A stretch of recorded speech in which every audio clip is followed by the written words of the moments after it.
कहानी की शुरुआत होती है एक फाइट क्लब को दिखाते हुए, जहां हमारा मेन हीरो रैम्बो बड़े ही दाकड़ अंदाज में फाइट करने के लिए अपने ओपोनेंट के सामने आता है और ऑडियंस जोर शोर से रैम्बो नाम पुकार कर उसकी हिम्मत बढ़ाती है। पोजीशन लेने के बाद दोनों फाइटर्स का मुकाबला शुरू होता है और ओपोनेंट रैम्बो पर भारी पड़ता नजर आता है, जिससे रैम्बो की आंखों में भी खून उतर आता है और ये ओपोनेंट पर ताबड़तोड़ हमला कर उसे हरा देता है। इसके बाद सीन शिफ्ट होता है कर्नल सैम पर, जो अमेरिकन एम्बेसी से अपने 2 ऑफिसर्स को लेकर शहर की मार्केट में आ जाता है और रैम्बो की प्रिंटेड फोटो दिखाकर सबसे उसकी लोकेशन के बारे में पूछताछ करने लगता है। सैम और उसके साथी जगह जगह जाकर रैम्बो के बारे में जानकारी हासिल करने की कोशिश करते हैं, पर कोई फायदा नहीं होता। तभी एक शख्स सैम को बताता है कि ये लड़का तो इस वक्त फाइटिंग क्लब में होगा, क्योंकि अक्सर वो इस तरह के प्रोग्राम्स में शामिल होता रहता है और लोग उसे खूब सपोर्ट भी करते हैं। इतना जानने के बाद सैम ऑफिसर्स को लेकर फाइट क्लब की तरफ रैम्बो की तलाश में निकल पड़ता है और आखिरकार इन्हें रैम्बो नजर भी आ जाता है। ये लोग उसे बुलाने की कोशिश करते हैं, पर शोर ज्यादा होने की वजह से रैम्बो इनकी आवाज सुने बिना बोट में मंक्स के साथ बैठकर यहाँ से निकल जाता है। पर सैम जानता था कि रैम्बो अब कहाँ जाएगा, इसलिए ये उसका पीछा करने लगता है और जब रैम्बो के ठिकाने पर पहुंचता है तो रैम्बो मोनास्ट्री की एक बिल्डिंग को बनाने के काम में बिजी होता है। सैम रैम्बो को अपने पास बुलाकर उससे पूछता है कि आखिर तुम इस मोनास्ट्री में क्या कर रहे हो। इस पर रैम्बो बताता है मंक्स ने मुझे मोनास्ट्री में रहने की परमिशन दी है और इसके बदले मैं उनके साथ काम में हाथ बंटवाता हूँ। इसके बाद रैम्बो को एक बच्चे की फोटो दिखाई जाती है जिसके मुंह पर ऑक्सीजन मास्क लगा हुआ था। रॉबर्ट बताता है कि अफगानिस्तान में युद्ध शुरू हो गया है, मासूम जाने जा रही हैं और इस स्थिति को नियंत्रण करने का जिम्मा कर्नल सैम को सौंपा गया है। सैम चाहता था कि रैम्बो उसके साथ इस मिशन पर जाए, पर रैम्बो ये कहकर मना कर देता है कि मेरी वॉर खत्म हो गई है। रॉबर्ट और सैम उसे समझाने की कोशिश करते हैं, पर रैम्बो यहाँ से चला जाता है। लेकिन सैम रैम्बो को मनाने के लिए उसके पास आकर कहता है, तुम शायद भूल रहे हो कि तुम एक जांबाज सोल्जर हो जिसने युद्ध मैदान में कई दुश्मनों को गिराया है। अब जब तुम्हारी जरूरत है तो तुम बुजदिलों की तरह पीछे नहीं हट सकते। लेकिन रैम्बो अपनी बात पर अड़ा रहता है और सैम भी इसे बिना कुछ कहे यहाँ से चला जाता है। दूसरी तरफ अफगानिस्तान में कर्नल सैम का पहले दिन ही मिशन फेल हो जाता है और कई सारे सोवियत जेट्स इनकी टीम पर हमला कर इन्हें मौत की नींद सुला देते हैं और जो सोल्जर्स जिंदा बचते हैं उन्हें हॉस्टेज बना लिया जाता है। इनमें कर्नल सैम भी शामिल होता है। अब अमेरिका का मिशन पूरी तरह से फेल हो गया था, इसलिए रॉबर्ट फिर से रैम्बो के पास आता है, जो पहले से ही पूरी सिचुएशन के बारे में जान चुका था। रैम्बो ये जानने के बाद भी पीछे नहीं हटता, क्योंकि ये पहले भी कई ऐसे ऑपरेशंस का हिस्सा रह चुका है। अपना बैग पैक करने के बाद रैम्बो अफगानिस्तान के सफर के लिए निकल पड़ता है और कुछ समय बाद अफगानिस्तान की संकरी गलियों में पहुंच जाता है, जहां चप्पे चप्पे पर हाथ में हथियार लिए लोग पहरा दे रहे थे। इस भीड़ भाड़ को पार करते हुए रैम्बो एक वेपन्स की दुकान पर जाता है और दुकानदार से कहता है कि मुझे मूसा से मिलना है। मूसा का नाम सुन ये दुकानदार रैम्बो का नाम पूछता है और फिर मूसा को बाहर बुलाता है और फिर पहली बार मूसा और रैम्बो की मुलाकात होती है। मूसा उससे पूछता है कि क्या तुम जानते हो अमेरिकी कर्नल को कहाँ रखा गया है। इस पर रैम्बो पूरी लोकेशन के बारे में बताता है और मूसा उसे कुछ बॉम्ब्स और ब्लू लाइट्स दिखाता है जिनकी मदद से रैम्बो दुश्मन को शिकस्त दे सकता था। रैम्बो किसी तरह कर्नल सैम तक पहुंचना चाहता था, जो कि एक टफेस्ट टास्क था। इसलिए मूसा उससे पूछता है, तुम वहां कितने लोगों के साथ जाओगे। जिस पर रैम्बो बड़े निडर होकर कहता है, मुझे किसी के साथ की जरूरत नहीं, मैं अकेला जाऊंगा। लेकिन मूसा खतरे को देखते हुए रैम्बो को अकेले वहां ले जाने से साफ इनकार कर देता है, क्योंकि उसे भरोसा नहीं था कि रैम्बो अकेले ही दुश्मनों का मुकाबला कर सकता है। इसीलिए ये उसका मजाक बनाते हुए कहता है, एक बार फिर सोच लो। लेकिन रैम्बो अकेले जाने की जिद पर डटा रहता है और बॉम्ब वगैरह लेकर यहाँ से निकल जाता है। इन दोनों की सारी बातें दुकानदार भी चुपके से सुन लेता है। दूसरी तरफ हमें कर्नल सैम को दिखाया जाता है, जिन्हें बंधक बनाकर ऑपोजिट मिशन के कर्नल जैसन के पास ले जाकर उनके सामने बैठा दिया जाता है। जैसन को इस बात का गर्व होता है कि अफगानिस्तान ने अमेरिकी कर्नल को बंधक बना लिया है। इस खुशी को वो एक जश्न की तरह मनाता है और सैम से कहता है कि तुम्हारा मकसद अमेरिकन सोल्जर्स को मिसाइल्स भेजकर सोवियत जेट्स को तबाह बर्बाद करना है ना, लेकिन मैं ऐसा नहीं होने दूंगा। जैसन सैम से मिसाइल की लोकेशन पूछता है, पर सैम इसे बताता है कि मेरे पास कोई मिसाइल नहीं है। इसके बाद हम रैम्बो और मूसा को देखते हैं। मूसा रैम्बो को अफगान बॉर्डर के पास ले आता है और उसे बीते समय की बातें बताते हुए कहता है कि इस जगह पर कई एम्पायर्स ने अपना कब्जा जमाने की कोशिश की थी, पर कोई भी कामयाब नहीं हो पाया और अब सोवियत संघ को भी यहाँ टिकने नहीं दिया जाएगा। रैम्बो और मूसा बातें बातें करते हुए अपनी मंजिल तक पहुंचने लगते हैं। इधर जैसेन अब भी सैम से मिसाइल की लोकेशन जानने की कोशिश में लगा रहता है, क्योंकि उसे जानकारी मिली थी कि इस इलाके में अमेरिकी मिसाइल तैनात की गई है। पर कहां? यही जानने के लिए जैसेन सैम को फिजिकली काफी टॉर्चर करता है और उससे कहता है कि अगर मिसाइल के ठिकाने के बारे में बता दिया तो तुम्हें छोड़ दिया जाएगा। पर सैम लगातार यही कहता रहता है कि मुझे किसी मिसाइल की जानकारी नहीं है। इतने में वही दुकानदार जैसेन के पास आता है, जिसने रैम्बो और मूसा की छुपकर बातें सुनी थी। ये दूसरी भाषा में जैसेन को बताता है कि रैम्बो नाम का एक अमेरिकी सैम को बचाने के लिए यहाँ आया है और वो गांव वालों की मदद भी ले रहा है। इधर हम सैम को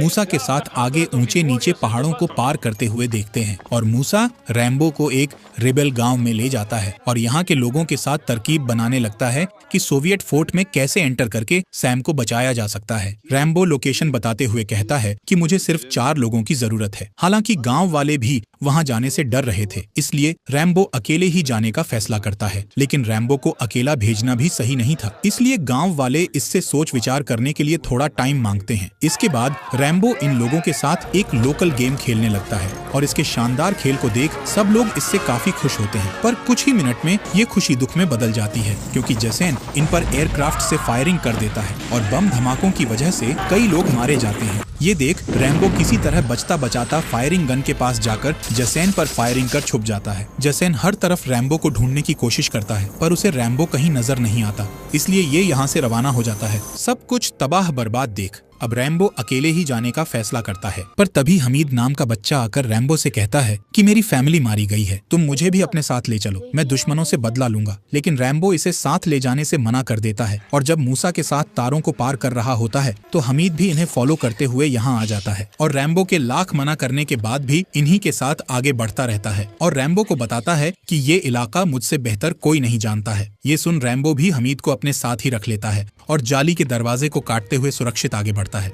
जबकि अंदर जैसेन के जेलर कैदियों को काफी ज्यादा टॉर्चर कर रहे होते हैं। उन्हें इलेक्ट्रिक चेयर से बांधकर करंट दिए जाते हैं, लेकिन जैसेन को ये नहीं पता होता कि अब उसकी मौत करीब आ रही है। बाहर रैम्बो टाइम बम सेट कर देता है, लेकिन तभी टॉवर पर पहरेदारी दे रहे गार्ड को नीचे कुछ गड़बड़ महसूस होती है, इसलिए वो फ्लेयर गन रैम्बो की तरफ फेंकता है, जिससे बहुत ज्यादा रोशनी हो जाती है, जिसमें रैम्बो और मूसा साफ साफ नजर आने लगते हैं। लेकिन इससे पहले कि ये गार्ड की नजरों में आते, दोनों किसी तरह खुद को एक सुरक्षित जगह पर छुपा लेते हैं। पर फ्लेयर गन की वजह से कुछ सैनिक यहाँ आकर छानबीन करने लगते हैं और सर्च डॉग्स के साथ पेट्रोलिंग पर निकल पड़ते हैं। इसी बीच रैम्बो एक आर्मर्ड व्हीकल के साथ नीचे लटकते हुए जेल के अंदर जाने लगता है ताकि ये किसी की नजरों में न आ सके। इस तरह बड़ी चालाकी से रैम्बो बिल्डिंग में एंटर करता है और हमीद भी इसके पीछे पीछे बिल्डिंग में घुस जाता है, जबकि मूसा बम ब्लास्ट करने के लिए बाहर ही रुकता है। अब रैम्बो सैम को ढूंढने के लिए जैसे ही आगे बढ़ता है, एक सैनिक इसे देख लेता है, जिसे मारकर रैम्बो हमेशा के लिए चुप करा देता है। जेल में बंद 2 महिलाएं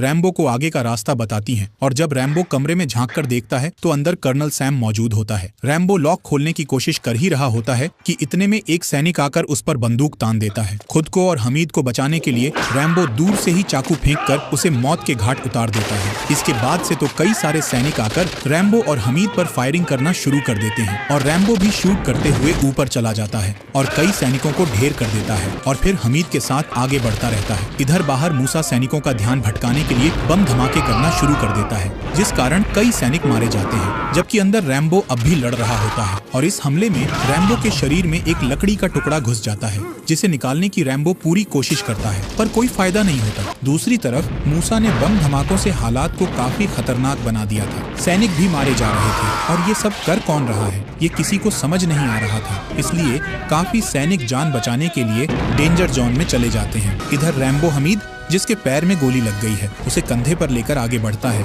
और फिर हथियार लेकर मूसा के पास जाता है। ये लोग यहाँ से निकलने ही वाले होते हैं कि तभी इन पर फायरिंग शुरू हो जाती है और मूसा बचने के लिए एक सैनिक को मारकर रैम्बो और हमीद के साथ सुरंग में चला जाता है। इस पूरी स्थिति को देखकर जैसेन एक नया प्लान बनाता है और अपने सैनिकों को सुरंग में भेज देता है और इस छोटी सी सुरंग में फायरिंग शुरू हो जाती है, जबकि रैम्बो, मूसा और हमीद जल्दी जल्दी आगे बढ़ते रहते हैं। अब रैम्बो पहले तो सैनिकों पर फायरिंग करता है और फिर सुरंग में बम ब्लास्ट कर कई सैनिकों को मौत की नींद नींद सुला देता है, जिससे सुरंग का रास्ता बंद हो जाता है और तीनों अब सैनिकों से बिना डरे आगे का सफर तय करते हैं। कुछ दूर चलने पर इनका रास्ता बंद हो जाता है क्योंकि सामने लोहे की रॉड से रास्ता बंद था, लेकिन रैम्बो बिना रुके इन जालियों को उखाड़कर आगे बढ़ता है, जबकि बाहर मूसा के साथी घोड़ों पर सवार होकर इनकी मदद के लिए आ जाते हैं। लेकिन सैनिक जैसे ही इन्हें देखते हैं, इन पर फायरिंग करना शुरू कर देते हैं। इतने में रैम्बो एक आरपीजी उठाता है और गेट की तरफ फायर कर देता है, जिससे एक सैनिक जख्मी हो जाता है, जबकि कई मारे जाते हैं। इधर जसेन एक अफसर के साथ सैम के कमरे में पहुंच जाता है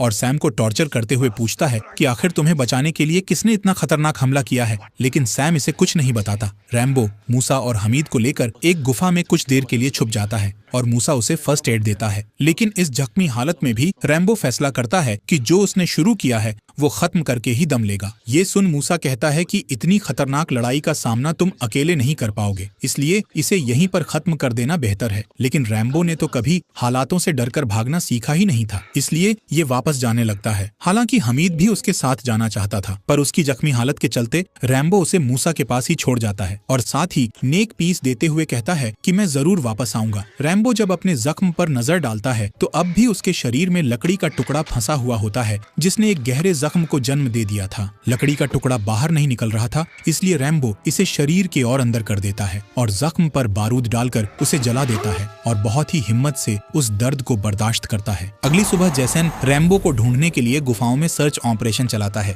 और खुद भी एयरक्राफ्ट्स के जरिए पूरे इलाके की अच्छे से जांच करता है, लेकिन उसे रैम्बो नहीं मिलता। इधर हम रैम्बो को पहाड़ पर चढ़ते हुए देखते हैं और कुछ देर में ये एक संकरे से रास्ते से बिल्डिंग के अंदर एंटर करता है, जहां कर्नल सैम को बांधकर उन पर जुल्म ढाए जा रहे थे। पर तभी यहाँ रैम्बो आकर टॉर्चर करने वाले आदमी पर अटैक कर देता है और दुकानदार वहाँ से भाग निकलता है। दूसरी तरफ जब कैदियों को जेल के दरवाजे खुले दिखते हैं तो वो इस जहन्नुम से भागना शुरू कर देते हैं। इतने में जसैन भी अपने सैनिकों के साथ बिल्डिंग के पास आ जाता है, जो ये नहीं जानता था कि रैम्बो ने सैम को आजाद करा लिया है। रैम्बो, सैम और कुछ कैदियों को लेकर एयरक्राफ्ट में बैठ जाता है और पायलट की कुर्सी संभाल लेता है। सैम इससे पूछता है, क्या तुम्हें ये उड़ाना आता है? तो रैम्बो कोई जवाब नहीं देता और एयरक्राफ्ट उड़ान भरना शुरू कर देता है। इसके बाद सीन शिफ्ट होता है जसैन पर, जो सैम के कमरे में जैसे ही एंटर करता है तो उसे अपने आदमी की लाश मिलती है, जबकि सैम गायब था। जल्दी से जसैन बाहर आता है और देखता है कि एयरक्राफ्ट जाने की कोशिश कर रहा है। जसैन इसे रोकने के लिए इस पर फायरिंग करता है और एक गोली कैदी को लग जाती है और वो नीचे गिरते गिरते लैंडिंग स्किड से लटक जाता है, पर पकड़ कमजोर होने के चलते नीचे गिरकर मारा जाता है। सैनिक अब एयरक्राफ्ट पर ताबड़तोड़ फायरिंग करते हैं और एयरक्राफ्ट से भी फायरिंग होती है और रैम्बो इलाके से बाहर निकलने की कोशिश करता है, पर अफसोस इंजन काम करना बंद कर देते हैं, जिस वजह से रैम्बो यहीं एयरक्राफ्ट को लैंड कर देता है और सुरक्षित सबको बाहर निकालता है। कैदियों को अपना रास्ता खुद चुनने का कहकर रैम्बो सैम को लेकर यहाँ से भागने लगता है, लेकिन जैसन कई एयरक्राफ्ट्स की मदद से सैम को ढूंढने में लग जाता है। पर किस्मत से सैम को एक सुरंग का रास्ता नजर आता है, जिसके अंदर दोनों कूद जाते हैं। पर अंदर जाने से पहले रैम्बो एक तीर से एयरक्राफ्ट पर अटैक कर उसे आग के हवाले कर देता है। पर इस बीच जैसन रैम्बो को देख लेता है और इस एरिया में बम गिराना शुरू कर देता है, जिससे सुरंग के अंदर भी आग बरसने लगती है और फिर सैनिक भी इन्हें पकड़ने के लिए आ जाते हैं। ये देख सैम रैम्बो को यहाँ से जाने को कहता है, क्योंकि वो नहीं चाहता था कि उसकी वजह से रैम्बो की जान खतरे में पड़े। पर रैम्बो अब पीछे हटने वाला नहीं था। ये तीर से वार कर एक सैनिक को मार देता है और उस सैनिक का रेडियो लेकर जैसन को धमकाते हुए इस पूरे हमले को रोकने की सलाह देता है। पर जैसन नहीं मानता और सुरंग में रैम्बो एक एक कर कई सैनिकों को मार गिराता है और फिर दोनों बाहर निकलने लगते हैं। सैम तो बाहर आ जाता है, पर रैम्बो पर एक सैनिक हमला कर देता है और फिर दोनों के बीच काफी खतरनाक फाइट होती है। रैम्बो उसके गले में रस्सी डालकर उसे मारने की कोशिश करता है, पर उसका प्लान नाकामयाब हो जाता है और फिर ये सैनिक रैम्बो के जख्म पर हमला करना शुरू कर देता है, जिससे रैम्बो दर्द में तड़पने लगता है और किसी तरह इस सैनिक को भी मौत के हवाले कर देता है। अब सैम और रैम्बो कुछ दूर आगे बढ़ते ही हैं कि तभी इनके सामने टैंक्स पर सवार एक बड़ी सेना आ जाती है और जैसन इन्हें सरेंडर करने को कहता है, लेकिन जैसन की बात को न मानते हुए ये लोग फायरिंग करने लगते हैं और सैनिकों के हमलों से बचने के लिए एक गड्ढे में छुप जाते हैं। इतने में गांव वाले भी इनकी मदद के लिए यहाँ आ जाते हैं, जिन पर सैनिक फायरिंग करने लगते हैं। रैम्बो एक टैंक पर हमला कर उसे अपने कब्जे में ले लेता है और जैसन पर फायरिंग करना शुरू कर देता है। जैसन के सैनिक भी एयरक्राफ्ट से उस पर गोलियों की बौछार करते हैं और दोनों तरफ से जबरदस्त फायरिंग होती है और फिर अचानक से दोनों के व्हीकल्स एक दूसरे के सामने आकर टकरा जाते हैं। सैम को लगता है कि इस हमले में रैम्बो भी मारा गया है, पर तभी रैम्बो हीरो की तरह टैंक से बाहर निकलता है और आखिरकार रैम्बो ने दुश्मनों को खत्म कर सैम को बचा लिया था। सभी गांव वाले रैम्बो की खूब तारीफ करते हैं और उसे यहीं रहने को कहते हैं, पर रैम्बो सैम को लेकर यहाँ से अमेरिका की तरफ निकल पड़ता है और मूवी यहीं खत्म हो जाती है।